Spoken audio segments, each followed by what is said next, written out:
Hello students, कैसे हैं आप सभी लोग। स्वागत है आप सभी का जीएनजी 2.0 में। तो आज हम लोग यहाँ पे बात करेंगे सैम्पलिंग की। इसके पहले आप सभी लोगों ने यहाँ पे पढ़ा स्टैटिकल डिस्क्रिप्शन ऑफ डेटा, तो वहाँ पे हम लोगों ने डेटा से रिलेटेड बात करी है। अब हम लोग बात करते हैं बच्चों सैम्पलिंग।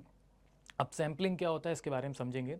तो सबसे पहले तो मैं आप सभी को यहाँ पे बता देता हूँ कि स्टैटिकल डिस्क्रिप्शन ऑफ डेटा में आप सभी लोग डेटा के बारे में पढ़ते हैं, लेकिन यहाँ पे आप सभी लोग सैम्पलिंग में पॉपुलेशंस के बारे में पढ़ेंगे।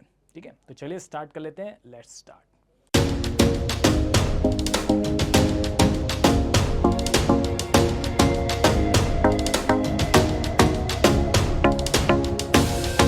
तो चलिए देखें सैम्पलिंग की अगर हम लोग बात करें तो सबसे पहले तो आपको बच्चों यहाँ पे पॉपुलेशंस के बारे में जानना है कि अब पॉपुलेशंस के बारे में क्या है। जैसे आप सभी लोग पता है कि जो भी इंडिया की पॉपुलेशंस है, ठीक है, उसके बारे में हम लोग यहाँ पे बात करते हैं।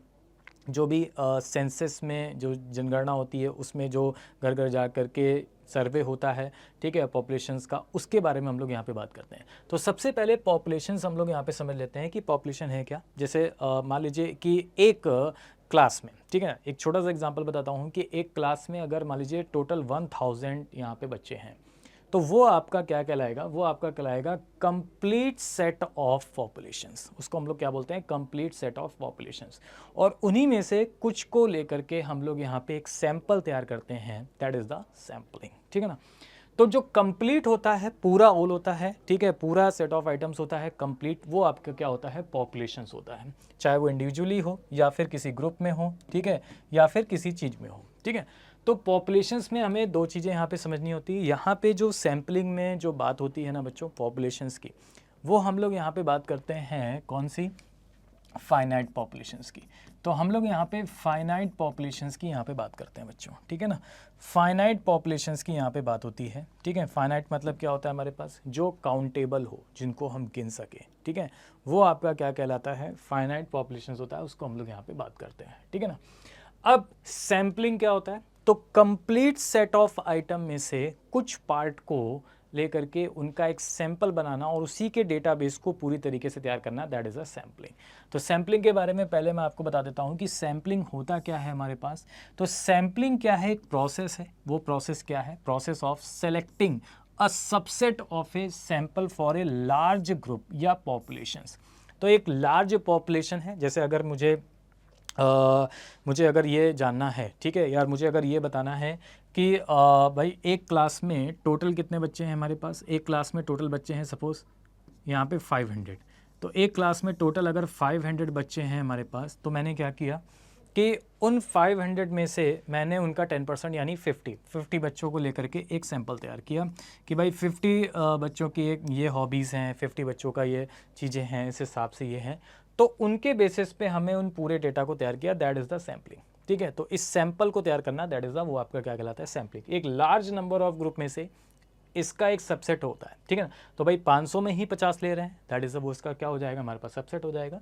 तो वो आपका क्या कहलाता है कि इस 50 बच्चों को लेकर के हमें एक एस्टीमेट बनाना, उनके डिफरेंट डिफरेंट कैरेक्टरिस्टिक को लेकर के, डिफरेंट डिफरेंट उनके ग्रुप्स को लेकर के, ठीक है, वो आपका क्या कहलाता है, सैम्पलिंग कहलाता है। उसको हम लोग क्या बोलते हैं बच्चों, यहाँ पे सैम्पलिंग बोलते हैं। ठीक है, अब हम लोग यहाँ पे आगे समझ लेते हैं कि भाई सैम्पलिंग फ्रेम क्या होता है। समझना यहाँ पे ध्यान से, सैम्पलिंग फ्रेम की अगर हम लोग यहाँ पे बात करें तो सैम्पलिंग फ्रेम क्या कहलाता है। तो सैम्पलिंग फ्रेम जो होता है हमारे पास, वो क्या होता है हमारे पास, समझना। सैम्पलिंग फ्रेम क्या होता है, एक तरीके का फ्रेम तैयार करना, एक तरीके का ढांचा तैयार करना। ठीक है, जैसे sampling frame is a list of unit in the population. तो जो पॉपुलेशन में लिस्ट ऑफ यूनिट हैं, ठीक है, उनको यहाँ पे सैंपल की तरफ यहाँ पे उनको ड्रॉन करना, उनके एवरी एलिमेंट को हमें यहाँ पे इंक्लूड करना। ठीक है, वो आपका क्या कहलाता है, सैम्पलिंग फ्रेम कहलाता है। तो सैम्पलिंग फ्रेम में जैसे मैंने कहा कि भाई एक स्कूल में ना डिफरेंट डिफरेंट ग्रुप्स हैं। ठीक है ना, एक स्कूल में डिफरेंट डिफरेंट ग्रुप्स हैं, हमारे पास ए है, बी है और सी है। ए ग्रुप में हमारे पास कितने बच्चे हैं, 50। बी ग्रुप में हमारे पास कितने बच्चे हैं, 60। और सी ग्रुप में हमारे पास कितने बच्चे हैं बच्चों, 70। ठीक है ना, तो ये आपका हो गया टोटल पॉपुलेशन। ए ग्रुप में हमारे पास 50 हैं, बी ग्रुप में हमारे पास 60 हैं, और सी ग्रुप में हमारे पास बच्चों कितने हैं यहाँ पे, 70 हैं। ठीक है ना, तो अब हम क्या करते हैं, इनके हर एक एलिमेंट्स, हर एक बच्चे को यहाँ पे लेकर के एक सैंपल तैयार करते हैं। जैसे 50 में से मैंने 5 ले लिया, यहाँ पे मैंने 6 ले लिया, यहाँ पे मैंने 7 ले लिया। तो हर एक ग्रुप को उनके कैरेक्टरिस्टिक्स को लेकर तैयार करना एक फ्रेम, वो आपका क्या कहलाता है, सैम्पलिंग फ्रेम कहलाता है। उसको हम लोग यहाँ पे बोलते हैं बच्चों क्या, सैम्पलिंग फ्रेम बोलते हैं, ठीक है ना। तो सैम्पलिंग के बारे में मैंने आपको बताया। और एक चीज़ आप लोग और समझिएगा यहाँ पे, सैम्पलिंग की जब भी हम लोग यहाँ पे बात करते थे ना, जब भी हम लोग यहाँ पे सैम्पलिंग की बात करेंगे तो सैम्पलिंग जो होगा वो आपका क्या होना चाहिए, रैंडम होना चाहिए, ठीक है ना, रैंडम। जैसे मान लीजिए आपको अगर एक गांव में सर्वे करना है, ठीक है, कि उसमें कितने लोग पढ़े लिखे हैं, ठीक है, तो हम रैंडमली किसी भी 20 फैमिलीज़ को ले लें या 20 घरों को ले लें रैंडमली, ठीक है, जिनके बारे में हमें नहीं पता है, ठीक है ना, जो आपके लिए बिल्कुल अननोन है एक तरीके का, तो वो आपका क्या कहलाता है, सैम्पलिंग कहलाता है, ठीक है ना। उस टाइप में हमें सैम्पलिंग करनी होती है सैंपल में, जो जानते हैं उनको हम नहीं करेंगे, ठीक है ना। तो वो आपसे कह रहा है कि sampling can be describe as a statistical procedure. क्या होता है, हमारे पास एक क्वेश्चन है यहाँ पे, तो कह रहा है कि to infer about the unknown universe from a knowledge of any sample. No, knowledge होगी तो फिर वो सैम्पलिंग नहीं होगी हमारे पास। तो infer about the known universe, no, known universe भी नहीं होगा। तो infer about the unknown universe, yes correct है, फ्रॉम ए नॉलेज, ठीक है, of a random sample drawn from it, random sample drawn for it. तो ये आपका हो जाएगा कौन सा बच्चों, C, C is the correct answer, ठीक है ना। आगे बढ़ते हैं, अब हम लोग कुछ पॉइंट्स को यहाँ पे समझ लेते हैं। सैम्पलिंग में कुछ पॉइंट्स चीज़ें होती हैं यहाँ पे, उनको समझना होता है। क्या होती है हमारे पास सैम्पलिंग में, अगर हम कुछ पॉइंट्स की यहाँ पे बात करें तो सबसे पहले हम लोग बात कर लेते हैं बच्चों यहाँ पे क्या, पैरामीटर्स। अब ये पैरामीटर क्या होता है समझना है यहाँ पे। पैरामीटर की अगर हम लोग बात करें बच्चों यहाँ पे, तो पैरामीटर जो होता है ना वो टोटल पॉपुलेशंस, ठीक है, यानी जो ये मेज़र किया जाता है वो characteristic of population are called parameter. तो पॉपुलेशंस के करेक्टरिस्टिक्स को मेज़र जो किया जाता है वो आपका क्या होता है, पैरामीटर। यानी पैरामीटर जो है वो किस पे बेस्ड होता है, करेक्टरिस्टिक्स में, पॉपुलेशन पे। पैरामीटर जो होता है वो पॉपुलेशंस के बेस पे यहाँ पे करेक्टरिस्टिक्स होता है, ठीक है ना। पॉपुलेशंस का अगर हमें मीन निकालना है ना बच्चों, तो पॉपुलेशन की मीन्स को हम लोग यहाँ पे म्यू से डिनोट करते हैं। किससे डिनोट करते हैं, म्यू से। म्यू का मतलब यहाँ पे क्या होता है, मीन। और वेरिएंस जो होता है बच्चों वो होता है हमारे पास क्या, सिग्मा स्क्वायर, ये वेरिएंस होता है। अच्छा, सिग्मा क्या होता है यहाँ पे, सिग्मा होता है हमारे पास स्टैंडर्ड डेविएशन, और स्टैंडर्ड डेविएशन का अगर हम स्क्वायर करेंगे तो वो आपका क्या आएगा, वेरिएंस, ठीक है ना। तो आपको यहाँ पे समझना क्या, आपको यहाँ पे ये समझना है कि जब भी हम पैरामीटर्स की बात करेंगे तो वो हमारी टोटल पॉपुलेशंस के बेसिस पे मेजरमेंट होता है, टोटल पॉपुलेशंस के बेस पे हमारा मेजरमेंट होता है पैरामीटर्स पे।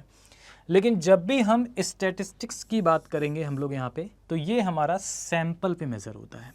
ये हमारा किस पे मेजरमेंट होता है, सैंपल पे मेजरमेंट होता है। जैसे अभी मैंने आपसे कहा कि अगर एक क्लास में मान लीजिए 500 स्टूडेंट्स हैं और मुझे यहाँ पे देखना है कि भाई 50 बच्चों की ऑन एन एवरेज एज कितनी है, तो ये आपका टोटल पॉपुलेशन हो गया, ये आपका सैंपल हो गया, ठीक है ना।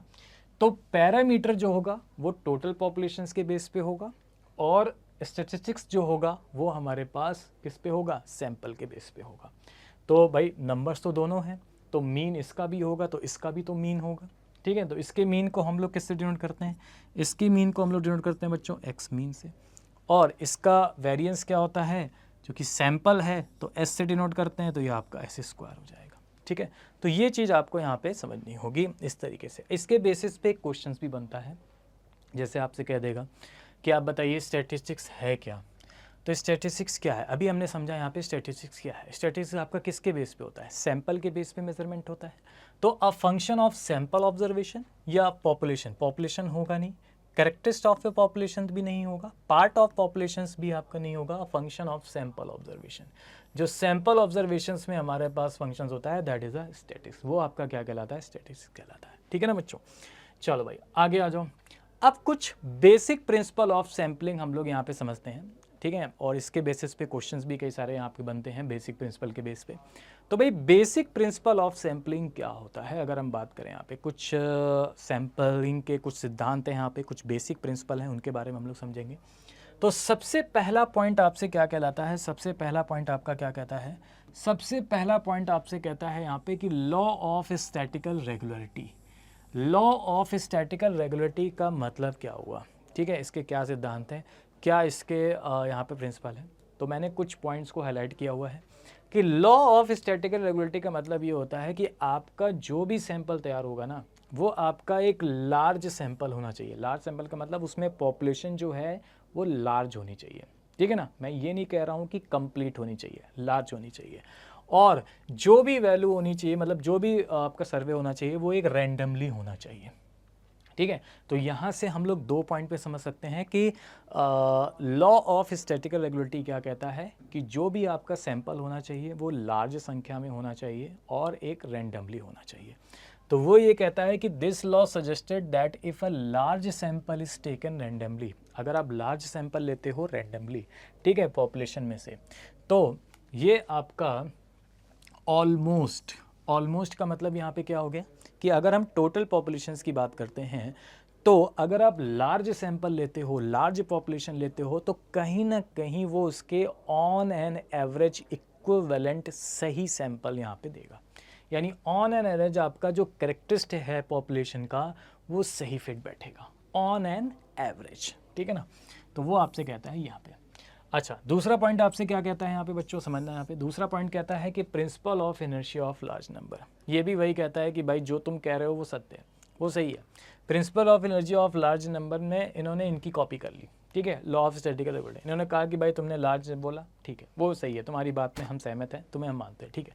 तो इन्होंने लार्ज नंबर्स वाले बोला है कि द लार्ज द सैंपल, अगर सैंपल हमारा लार्ज होगा तो हमारा जो एक्यूरेशन है, हमारी जो एक्यूरेसी है वो करेक्ट होगी, यानी हमारा सैंपल उतना ही करेक्ट और अच्छे से होगा, ठीक है। तो इन्होंने आपका ये बोला principle of energy of large number में।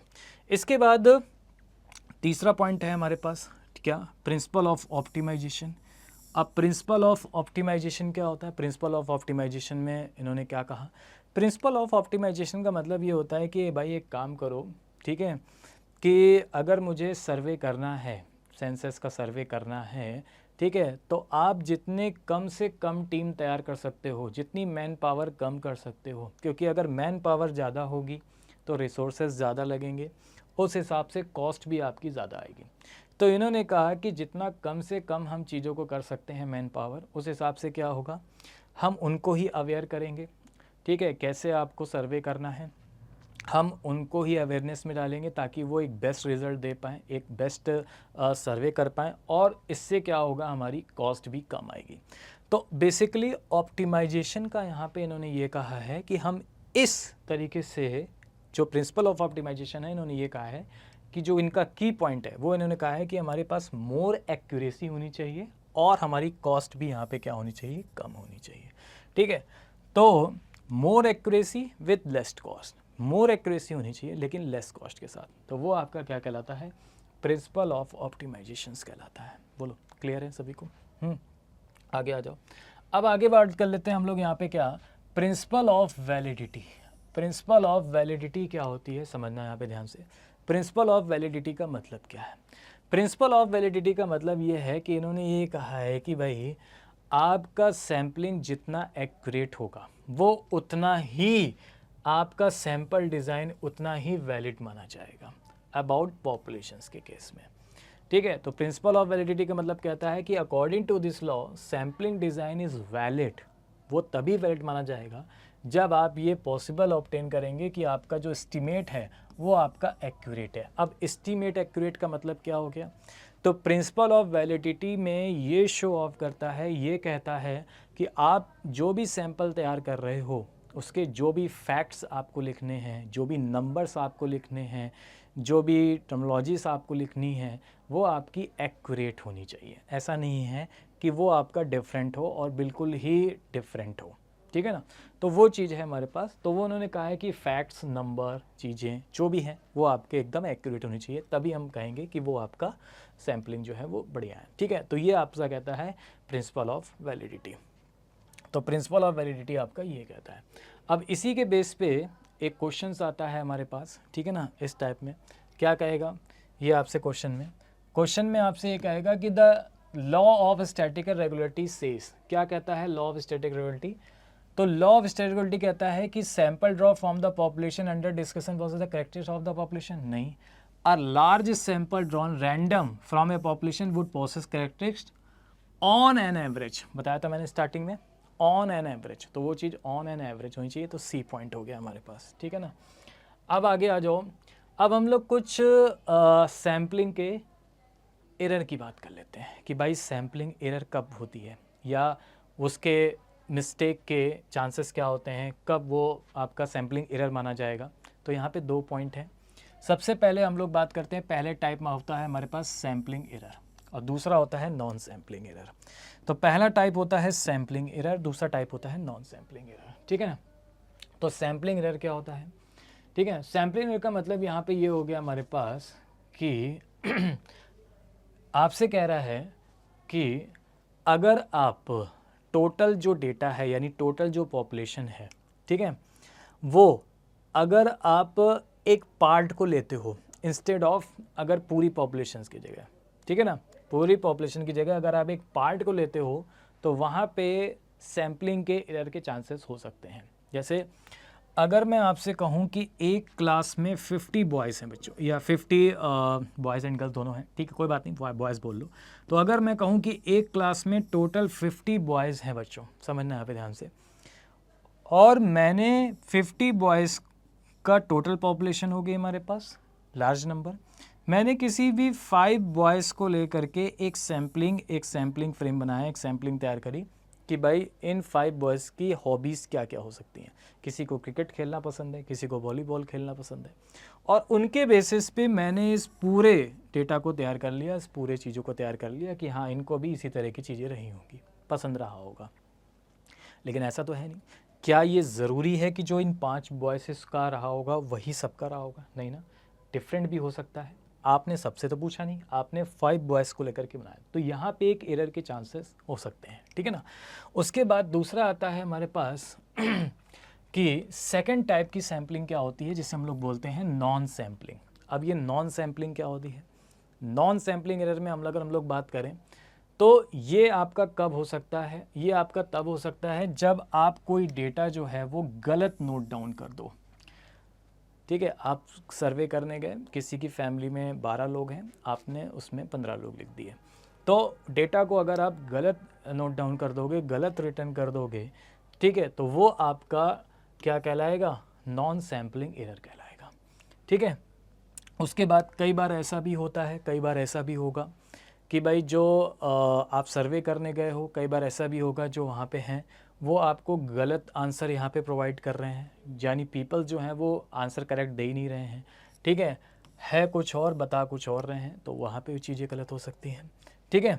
तो वो चीज़ें हैं हमारे पास, और उसमें भी हमारा सैम्पलिंग एरर हो सकता है कि भाई कुछ पीपल ऐसे हैं जो कह ही नहीं रहे हैं, बोल ही नहीं रहे हैं, या आपसे किसी, या आपने किसी से पूछा ही नहीं, कुछ लोगों से पूछा ही नहीं, ठीक है, उस टाइप में चीज़ें हैं। तो वहाँ पे भी नॉन सैम्पलिंग एरर के चांसेस बन सकते हैं, यानी सब टाइप में, ठीक है ना बच्चों। चलो भाई आगे आ जाओ। अब मैं कुछ वर्ड्स और उनकी मीनिंग्स के बारे में आपको बता देता हूँ जो आपको यहाँ पे ऑलरेडी नोन होनी चाहिए और पता होनी चाहिए। वो क्या है हमारे पास कि जब भी हम बच्चों पॉपुलेशंस की बात करते हैं ना, तो पॉपुलेशंस का मतलब क्या होता है? ऑल यूनिट्स, जितने भी यूनिट्स हैं वो सारे यूनिट्स को मिला करके पॉपुलेशन का मतलब। जैसे अगर मैं कहूँ कि एक स्कूल में 500 लोग हैं तो वो आपके क्या कहलाएंगे? पॉपुलेशंस, ठीक है। सैंपल क्या होता है? उनमें से कुछ पार्ट, ठीक है, वो आपका सैंपल होता है, इनमें से कुछ पार्ट, यानी 500 में मैंने 50 स्टूडेंट को ले लिया तो वो आपका सैंपल हो जाता है। पैरामीटर के बारे में अभी मैंने आपको बताया था। पैरामीटर क्या होता है हमारे पास? मीन। पैरामीटर मीन, पैरामीटर किसका मीन होता है? जो टोटल पॉपुलेशन होती है। तो 500 स्टूडेंट का एवरेज एक तरीके से वो आपका क्या कहलाता है? मीन कहलाता है। स्टैटिस्टिक्स के बारे में बताया था कि सैंपल का यहाँ पे क्या होता है? मीन। मीन का मतलब सैंपल मतलब कितना है यहाँ पे? 50। तो 50 का ऑन एन एवरेज कितना होगा स्टूडेंट का? वो आपका। सैम्पलिंग यूनिट्स क्या होती हैं कि जैसे 50 स्टूडेंट हैं तो इनमें मैं एक स्टूडेंट की बात कर लेता हूँ, तो ये आपका सैम्पलिंग यूनिट्स होती हैं। सैंपल साइज क्या होता है समझना यहाँ पे। सैंपल साइज होता है हमारे पास कि हमारे सैंपल में टोटल कितने यहाँ पे पॉपुलेशन है, तो ये होता है हमारे पास सैंपल साइज, जिसको हम स्मॉल एन से डिनोट करते हैं। जिसको हम किससे डिनोट करते हैं? स्मॉल एन से। तो वो आपका क्या कहलाता है? सैम्पलिंग साइज कहलाता है, ठीक है ना बच्चों। आगे आ जाओ। अब मीन को हम लोग फाइंड कैसे करते हैं, ठीक है। हाँ, तो अगर मैं मीन के बारे में बात करूं बच्चों, तो मीन को हम लोग कैसे फाइंड करते हैं? तो मीन को जैसे मैंने आपको दिखाया था यहाँ पे इसके पहले कि पॉपुलेशन को हम लोग, मीन को हम लोग यहाँ से म्यू से रिप्रेजेंट करते हैं, ठीक है। तो मीन हमारा क्या होगा, अभी आप लोग आगे भी पढ़ोगे मीन मॉड मीडियन में, ठीक है। मीन हमारा क्या होता है, जो भी अगर हम पॉपुलेशंस की बात करें तो जितनी भी पॉपुलेशंस हैं हमारे पास उनका सबका सम, तो सम ऑफ ऑल और डिवाइडेड बाय टोटल जितने भी नंबर्स हैं, टोटल जितने भी नंबर्स हैं वो हमारे पास क्या हो जाएंगे, मीन, ठीक है।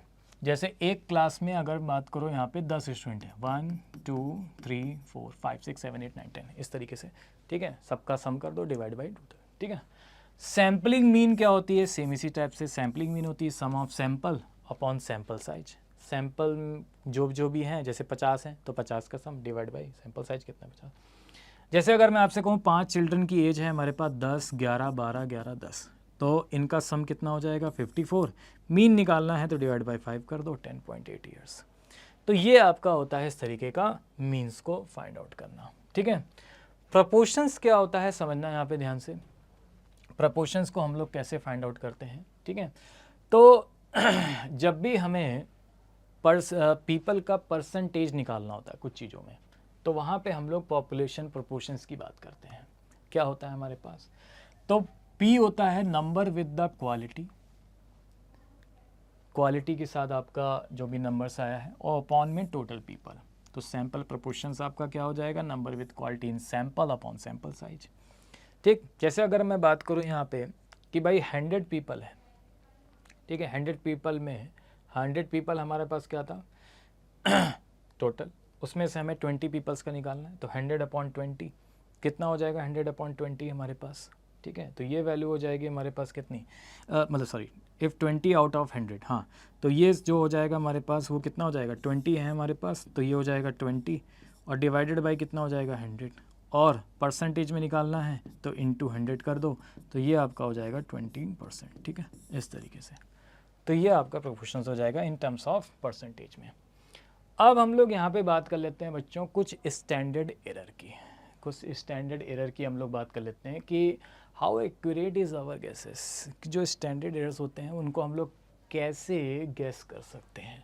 तो एक चीज़ समझना है यहाँ पे ध्यान से, स्टैंडर्ड एरर जो होता है ना बच्चों, स्टैंडर्ड एरर, ठीक है, वो आपका क्या होता है, वो अगर मैं बात करूँ यहाँ पे कि भाई अगर मैं लोअर स्टैंडर्ड एरर की बात करूँ तो वो आपका बेटर गेस देगा। वो कैसे, standard error of the mean होता है सिग्मा अपॉन रूट एन, जहाँ पे एन होता है हमारे पास कौन सा, सैंपल साइज, ठीक है, सैंपल साइज, क्लियर है।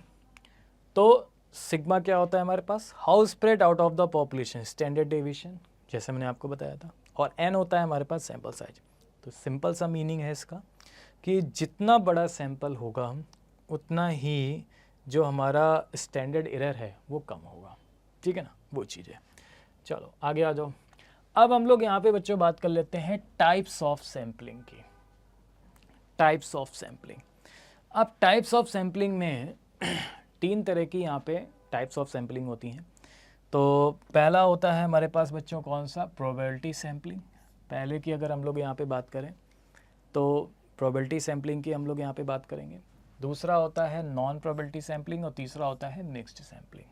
ये 3 तरीके की हमारे पास सैम्पलिंग होती हैं, probability sampling, non probability sampling और इसके बाद आपका मिक्स सैम्पलिंग, ठीक है। चलो, तो सबसे पहले अगर हम बात करें टाइप्स ऑफ सैम्पलिंग में, तो वो आपका आता है कौन सा, सबसे पहला पॉइंट आता है हमारे पास कि सिंपल रैंडम सैम्पलिंग क्या होती है। सिंपल रैंडम सैम्पलिंग मतलब SRS, ये क्या होता है हमारे पास, सिंपल रैंडम सैम्पलिंग, ठीक है। देखो सिंपल रैंडम सैम्पलिंग का अगर मैं आपको एग्जांपल बताऊं, ठीक है, तो बहुत ही बढ़िया सा एग्जांपल है यहाँ पे कि भाई मैंने कहा कि जो CA फाउंडेशंस के मेरे बच्चे हैं, ठीक है ना, जो CA फाउंडेशंस के मेरे बच्चे हैं उनका इस संडे क्या होगा, टेस्ट होगा।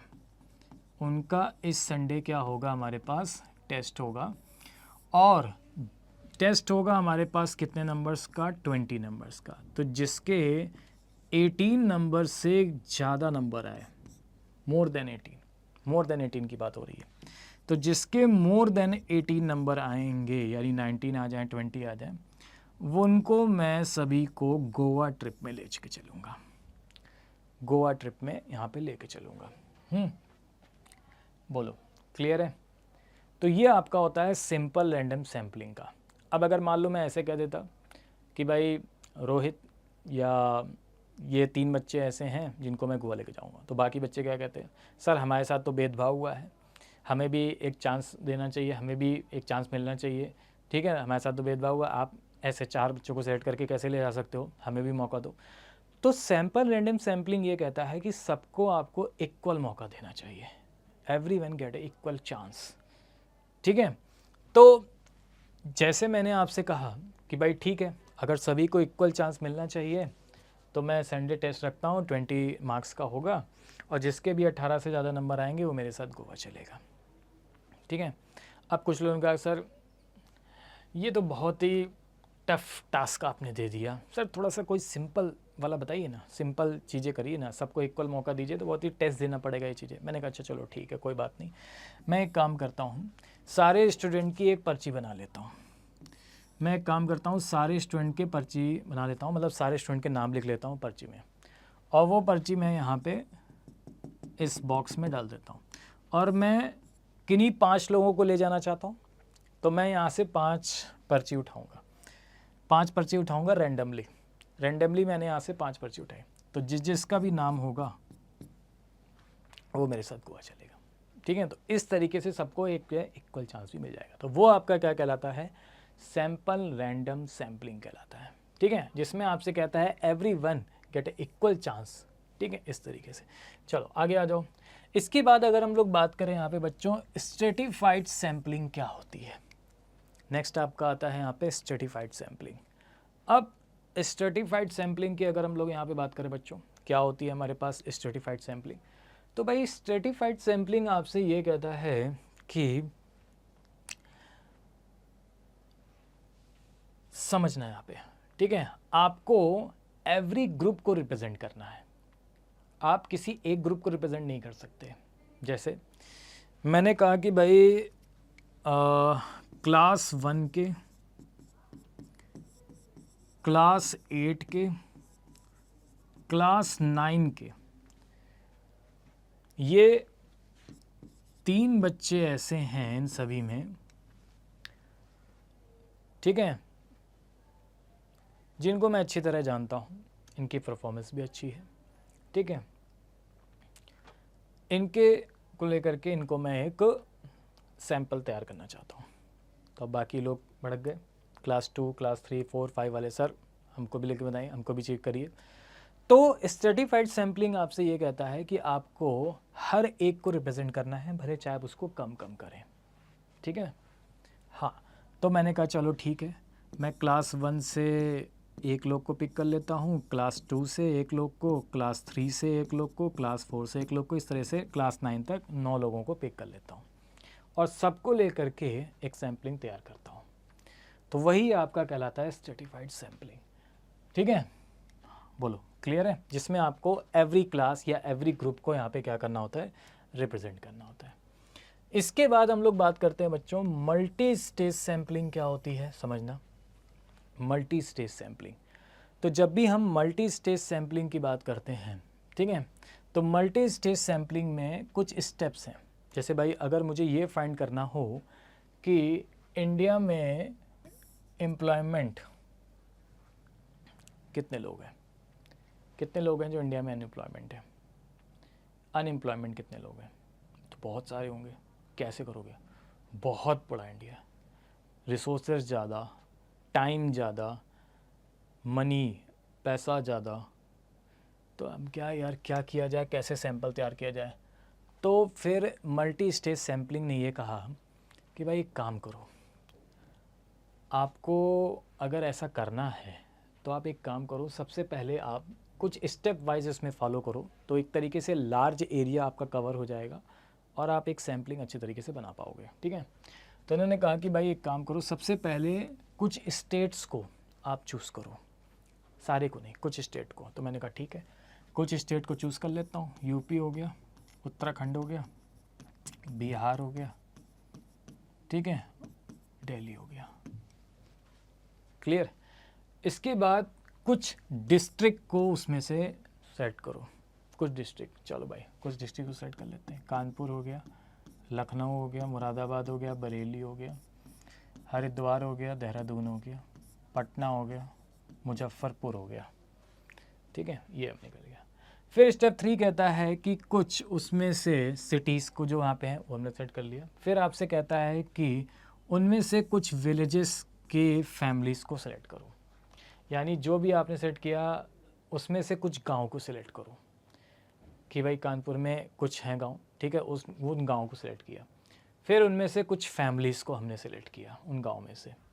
ठीक है, तो इस तरीके से हमने केवल उन्हीं का ही सैंपल लिया और उनको देखते हुए हमने पूरा इंडिया के अनएम्प्लॉयमेंट के बारे में बना दिया। तो इससे एडवांटेज क्या होगा? इससे एडवांटेज होगा कि आपकी लेस कॉस्ट लगेगी और लार्ज एरिया भी आपका कवर होगा। तो ये जो सैम्पलिंग का प्रोसेस है ये कहलाता है हमारे पास क्या? Multi stage sampling. ठीक है बच्चों, आगे आ जाओ। अब आता है हमारे पास क्या? Systematic sampling. नेक्स्ट है हमारे पास क्या? Systematic sampling. अब सिस्टमैटिक तो नाम से स्पष्ट है, हमारे पास सिस्टम की तरीके से, सिस्टमैटिक तरीके से। एक सिस्टमैटिक का मतलब हो गया एक पैटर्न के तरीके से, एक पैटर्न होना चाहिए हमारे पास। ठीक है, तो पैटर्न क्या है हमारे पास समझना है यहाँ पे। ठीक है, पैटर्न क्या है हमें समझना कि भाई अगर मान लीजिए कि स्कूल में 1000 स्टूडेंट्स हैं और हमें सिर्फ 100 लोगों को लेकर के एक सैंपल तैयार करना है। ठीक है, तो आप क्या करोगे? पहले इस 1000 में 100 को डिवाइड कर दो, कितना आ गया? 10। अब इस 10 में से कोई भी एक नंबर पिक कर लो, जैसे फॉर एग्जांपल हमने 4 नंबर यहाँ पे पिक कर लिया। तो 4 जो नंबर हमने पिक किया है और आपको यहाँ पे कितना है डिवाइड करने पर? 10। तो पहले आप लिखोगे 4, चौथा जो पॉपुलेशन होगा, पॉपुलेशन में जो 1000 स्टूडेंट में जो चौथा स्टूडेंट होगा उसका हमें सैंपल लेना है। फिर 4 में प्लस 10 करते जाओ, 14, फिर 24, 34, 44, इस तरीके से। तो ये एक सिस्टमेटिक एक पैटर्न के अकॉर्डिंग होता है जिसको हम लोग यहाँ पे क्या बोलते हैं? सैंपल। लेकिन इसमें एक्यूरेसी के चांसेस जो होते हैं ना वो बहुत ही कम होते हैं और इस पैटर्न के हिसाब से आपका सैंपल जो है वो गलत भी हो सकता है। ठीक है, ये पहले मैंने आपको बता दिया सिस्टमेटिक वाला। तो सिस्टमेटिक वाले में आपका सैंपल जो है बहुत ज़्यादा एक्यूरेट जो है वो नहीं माना जाता। ठीक है, क्लियर? बोलो क्लियर है? अब आ जाओ यहाँ पे, नेक्स्ट है हमारे पास पर्पसिव जजमेंट सैम्पलिंग। ये क्या कहता है? ये सबसे अलग रोले में रहता है। ठीक है, ये कहता है कि जो मैंने कह दिया, ठीक है, वही सत्य है। जो मैंने कह दिया वही आपका बेटर सैम्पलिंग प्रोसेस है। जो मैंने कह दिया वो पत्थर की लकीर होगी। ठीक है, जैसे पर्पसिव जजमेंट सैम्पलिंग का मतलब ये होता है कि आप एक तरीके से क्या करना, आपको एक तरीके से यहाँ पे एक तरीके से बायस करना, एक तरीके से बायसनेस जजमेंट देना हमारे पास। ठीक है, जैसे एक तरीके से आप अपना ही जजमेंट दूसरों पर थोप रहे हो। जैसे अगर मुझे ये पता करना हो कि भाई एक बात बताओ कि लखनऊ में जो सीए फाउंडेशन के बच्चे हैं, ठीक है, लखनऊ में जो सीए फाउंडेशन के बच्चे हैं और उनके मई अटैम्प्ट में कितने लोग पास हुए हैं? तो आप कहोगे अरे बहुत सिंपल है। ठीक है, मेरे घर के सामने वाले घर में 5 लोग तैयारी करते थे। ठीक है, तो आप गए उनके पास, हाँ भाई पास हो गए? हाँ हाँ सर पास हो गए, बढ़िया। तो आपने कह दिया हाँ सर सारे बच्चे पास हैं। ठीक है, तो ये आप अपना जजमेंट दोनों के ऊपर डाल रहे हो कि भाई आपके घर के पास थे, आप उनको जानते थे, आपने कह दिया हाँ पूरे लखनऊ के लोग सारे बच्चे पास हैं। तो ये एक तरीके का क्या हो गया? बायसनेस हो गया। ठीक है, तो ये अच्छा इसलिए नहीं माना जाता क्योंकि दिस कैन बी बायस्ड और इसमें हम एक्यूरेट गेसेस नहीं कर पाते हैं। ठीक है, फ्रॉम दिस वाले पोजीशन में। तो ये आपका कहलाता है पर्पसिव जजमेंट या फिर सैम्पलिंग। ठीक है ना? चलो, और इसके बारे में मैं आपको बता ही चुका हूँ स्टैंडर्ड एरर क्या होता है, सैंपल, बिगर सैंपल, बेटर गेसेस, रैंडम, ये सारी चीज़ें। ठीक है, और यहाँ पे अब लास्ट एक फॉर्मूला जो आप सभी को पहले से ही पता है कि भाई मीन क्या होता है हमारे पास। मीन की अगर हम लोग बात करें तो summation of X divided by N, sum of all divided by number. Proportions x divide by number with quality dash sample size. Standard error क्या होता था, सिग्मा अपॉन रूट एन, इस तरीके का, ठीक है ना। तो ये बच्चों था हमारे पास क्या, सैम्पलिंग, जो मैंने आज आपको यहाँ पे बताया कि कैसे हम लोग यहाँ पे सैम्पलिंग को तैयार कर सकते हैं, कैसे हम लोग यहाँ पे सैम्पलिंग को समझ सकते हैं, ठीक है। तो आज के लिए इतने रखते हैं, मिलते हैं नेक्स्ट वीडियो में। थैंक यू सभी को।